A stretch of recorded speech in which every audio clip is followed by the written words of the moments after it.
Hello, welcome to Fifth House Divination. My name is Kirsty.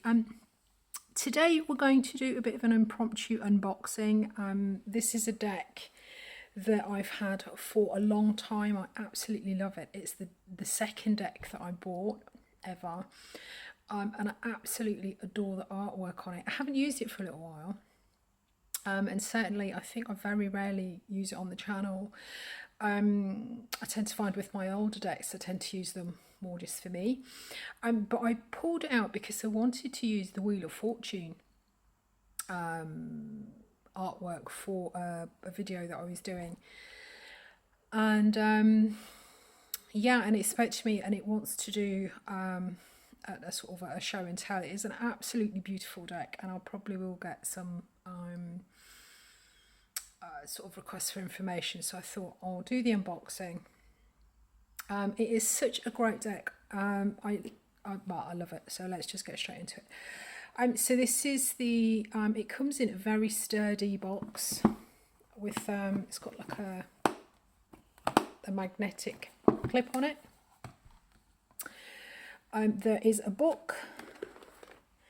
This is the Gateway to the Divine. So there's actually, within the book, there is a sort of a talk through about the card itself, from tarot. So there's different people here contributing to the content of the book. There is sort of tarot experts, there's artists, so there's sort of 2 or 3 people for each card.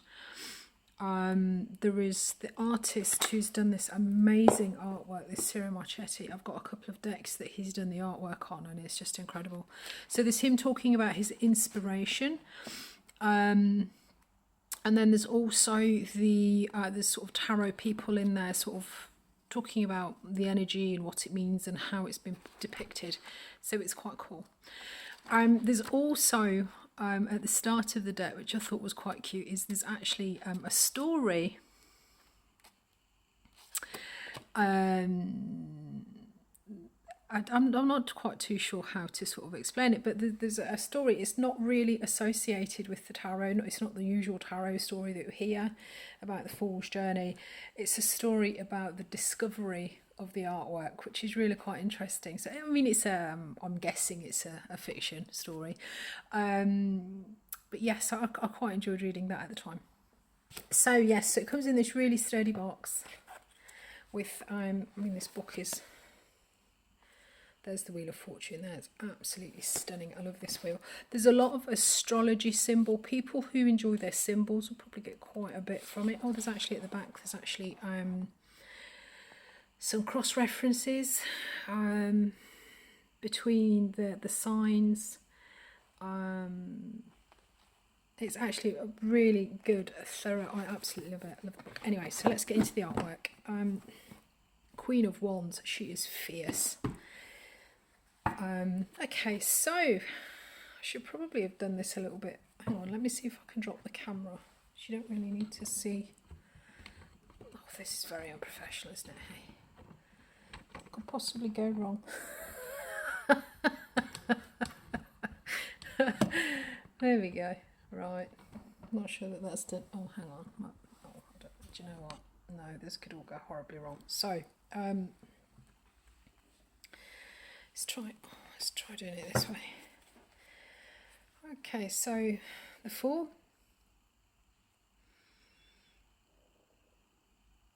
These are yeah, so these sort of looking at the different tarots. Dog hanging on to me. The Fool makes an appearance quite a lot through the deck, which is quite nice.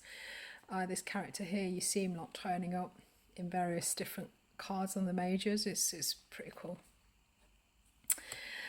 So the Magician, some symbols, some Mercury stuff down there. The High Priestess with a pomegranate and a scroll. The Empress. It's beautiful.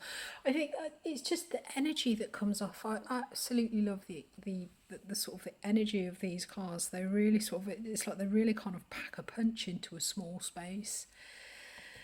The Emperor, the Aries, in the background. So in the Hierophant has been renamed Faith, and we've got the sort of the different faiths and their scripts. It's quite interesting. The Lover's card, yin and yang in the forbidden knowledge, the tree and the snake. The Chariot. We've got the symbol of Cancer here.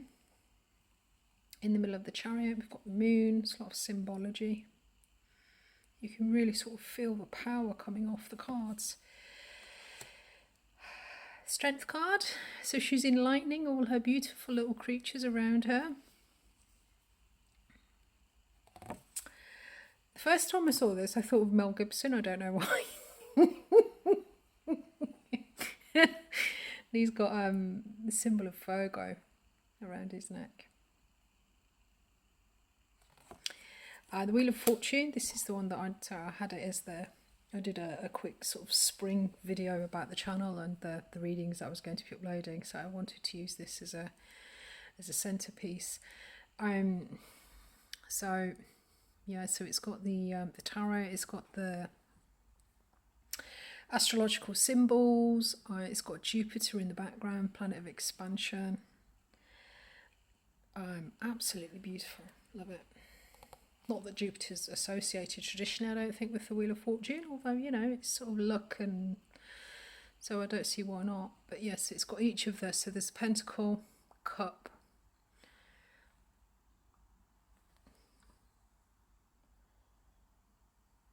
Sword down the bottom, and the wand. I'm guessing that must be a wand there. Yeah, so the Fool's actually kind of travelling around with it. Justice, the Hanging Man, Death card,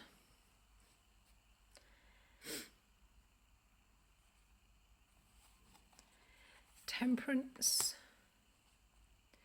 The artwork, if you the little sort of backstory that's in the book, it's, I guess the story's about how he discovered the inspiration for the artwork. The artwork kind of makes sense when you sort of read that story. I mean, it makes sense anyway, but yeah, the backstory just adds an extra little element to it. I love this Devil card. So there's the Fool, and he's on a string. The Devil is kind of hanging off, which is just so, yeah. There, and he's sat on his timer, his egg timer. Love it. The Tower.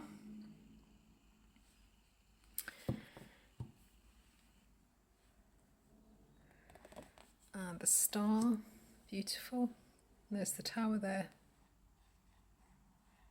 Kind of coming in and magically picking everything back up. Healing. Beautiful. And the Moon.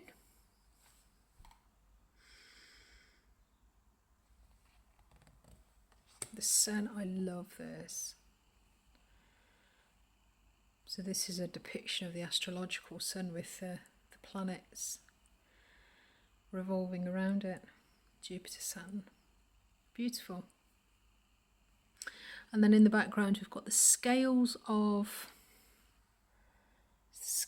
Libra. I've got glasses on. Scales of Libra. Is that Capricorn or Aries? Just see. I don't know. Maybe you guys will be able to, if you get yourself a copy of the deck, you might be able to sort of see better. Can't see it a minute. And yeah, so Judgment card.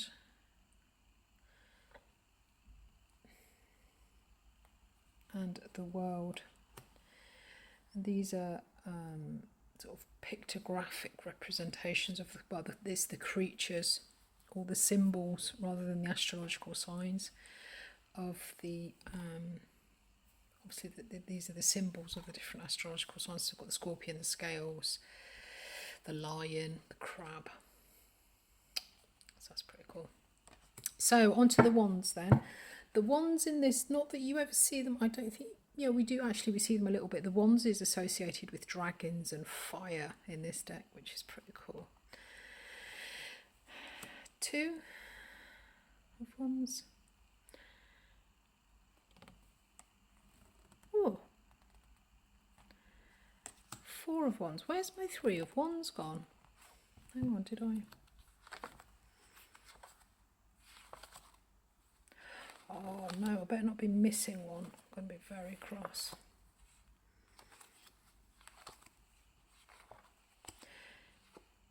There it is. 3 of wands. I tried to, because I pulled them out, I've sort of reshuffled them back into numerical order so I could do this video, so just not put this one back in the right place. 4,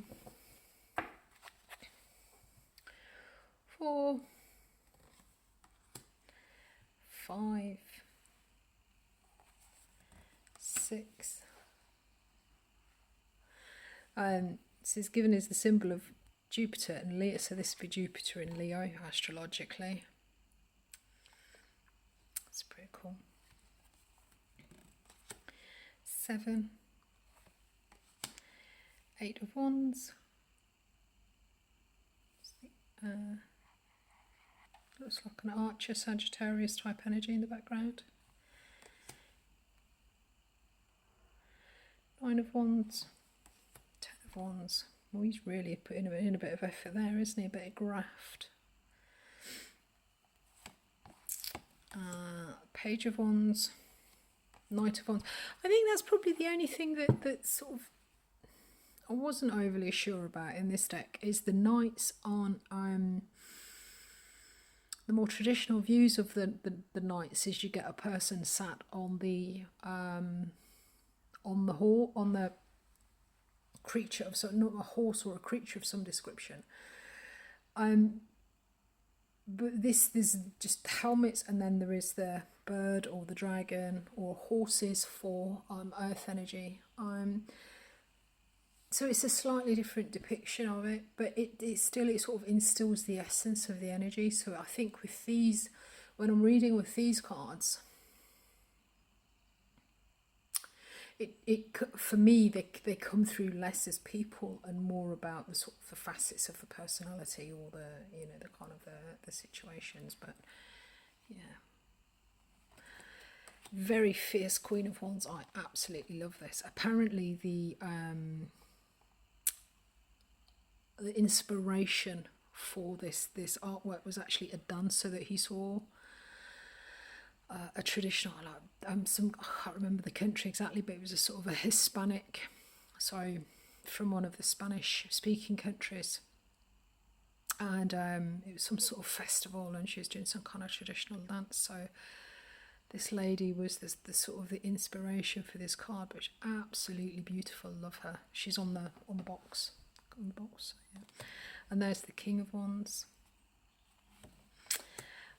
So the swords, air energy. We've got the birds representing. 2 of swords, Libra. 3 of swords. It's quite an interesting. 4 of swords. 5 of swords. 6 of swords. I love this, the energy that's coming off this. Just, you can feel the stillness and the silence. So to me, it always looks like she's in some kind of cavern, and just that soundless, kind of silently kind of floating through. So beautiful. And I always, for me, this sort of cloaked figure, it always reminds me of the Hierophant, not the Hierophant, the Hermit. Don't know if you can see him properly. There he is. He reminds me of the Hermit in this deck. Now, the 7 of Swords. for me, generally speaks more about strategy and planning. The Seven of Swords a lot of the time can be some kind of subterfuge, and when I got this deck, the Seven of Swords in this deck does actually for me represent plain straightforward subterfuge and deception. Now, as I say, that's not the kind of the connotation that I automatically take from it, but the person the person actually looks like somebody that I've had dealings with in the past in a romantic sense. Looks just like him. And he was just, well, he thought he was clever. Let's just put it like that. He thought he was very clever, very devious. And yeah, so if you ever see this man, avoid him. But yeah, so Seven of Swords. Maybe that's why I don't use the deck anymore. I don't want to look at his little face. I might go against my normal pacifist tendencies and do something I might later regret. So we've got the Eight of Swords. She's trapped in a web with swords, and we've got the symbol of Gemini there. Gemini is the air sign, so yeah, Eight of Swords, you know, kind of going round and round, two choices, trapped. I can sort of see that. That's pretty cool. Nine of Swords. And the Ten of Swords. You can just see the pain on his face. Incredible.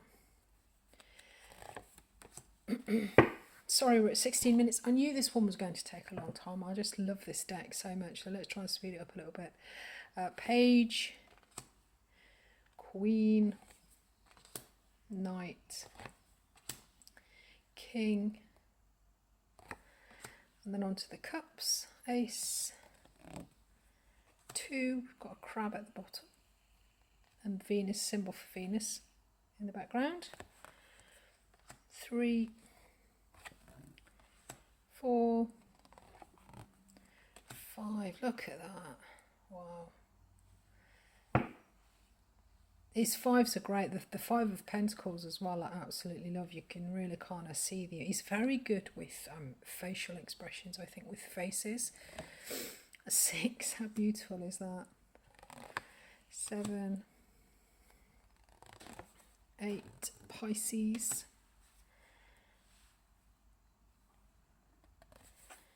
9 of Cups, and I love this 10 of Cups. Wait for this, you've never seen anything like it. Look at that. That is just absolute bliss right there, isn't it? Got a furry friend to lie on. You're warm. How nice is that? And we've got Mars. Mars in Pisces is the symbols. Absolutely beautiful. I just love that so much. I just want to curl up with them. Look at that little cat's face. Oh, how beautiful. Yeah, so anyway. Page, Knight, Queen, King. I love these seahorses. Beautiful. And then the Pentacles. The little hedgehog. Little dude. Right, okay, 2 of Pentacles. Jupiter in Capricorn. Jupiter, Capricorn. 3 of Pentacles. 4 of Pentacles. Scrooge McScrooge face, love it. Look at that 5. Oliver Twist. Can I have some more? Stunning, love it. 6 of Pentacles, and that's Moon in Taurus. Moon, Taurus. 7, 8, 9. Look at that, isn't that beautiful? I want to be her. Got my bird, got my flowers, sun shining. Got a pond I can look at myself in. Ten of Pentacles, Mercury in Virgo, Page. Oh, sorry, yes, of course, it's the Queens in the same Pentacles. It's the Queens in this deck. That's the Knight. It's got some horses. Queen, look at her. She has, I'm not sure if it's coming up very well on the camera, but she's got a pentacle in her, sort of her third eye, crown chakra. Third eye that is, isn't it? I don't know, is that third eye or is that a crown? Beautiful. And then the King. Okay, guys, sorry, this is I had a feeling this would take a little while because I really do enjoy this deck. So I'm probably going to shuffle them up and do the Leo reading with them now, which I was trying to do earlier, and the deck wouldn't let me do it until I did this unboxing. So yeah, I absolutely love it. I mean, it cost me about, I think, well, the price tag on the box that came was $30, 30 American dollars. I mean, obviously I paid sterling for mine. I can't remember, it was a while ago when I got it, but I think it was north of £20. But it's absolutely beautiful, and if you're into your art, if you're a sort of an intuitive arty reader, or you just love beautiful artwork, I think you really get something out of this deck. So good luck on your tarot journey, and speak to you again soon. Cheers, guys.